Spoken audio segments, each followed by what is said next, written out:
ശിവപ്രിയയുടെ ഒരു പാട്ട് നമുക്ക് കേട്ടാലോ? ശിവപ്രിയ ഒരു പാട്ട് പാടാന്ന് പറഞ്ഞിട്ടുണ്ട്, നമുക്ക് ആ പാട്ടൊന്ന് കേൾക്കാം. കദളേ കൺകദളേ ചെൻകദളേ പൂവേണോ, കവിളിൽ പൂമകമുള്ളൊരു പെൺപൂവേണോ പൂക്കാരാ.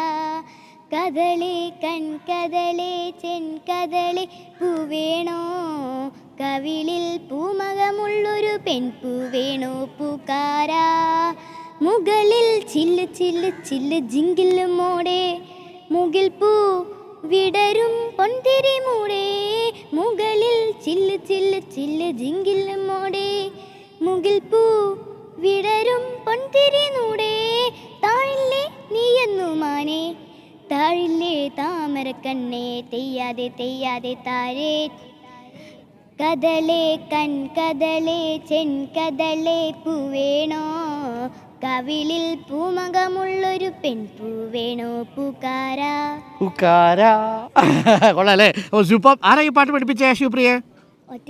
ഒറ്റയ്ക്ക് പഠിച്ചതാ ഈ പാട്ടിന്റെ ഇത്ര ഇഷ്ടം? പുതിയ കുറെ പാട്ടുകളൊക്കെ ഇല്ലുമിനാറ്റി എന്നൊക്കെ പറയുന്ന പാട്ടുകളൊക്കെ ഇല്ലേ, ആ പാട്ടെന്താ ഇഷ്ടമല്ലാത്ത? അങ്ങനത്തെ പാട്ടൊക്കെ ഇഷ്ടമല്ല. നോക്കൂ, ആ പാട്ടൊന്നും ഇഷ്ടമല്ല അതല്ലേ. ചോര കൊണ്ട് സ്വർബത്ത് ഒക്കെയാണ് പുതിയ വഴി, അവിടെയാണ് കദളി ചെങ്കദളി എന്നുള്ള ആ പാട്ടൊക്കെ വരുന്നത്. അങ്ങനെയുള്ള കുറേ കുട്ടികളുണ്ട് എന്നുള്ളത് വലിയ സന്തോഷമുള്ള ഒരു കാര്യമാണ് അല്ലേ.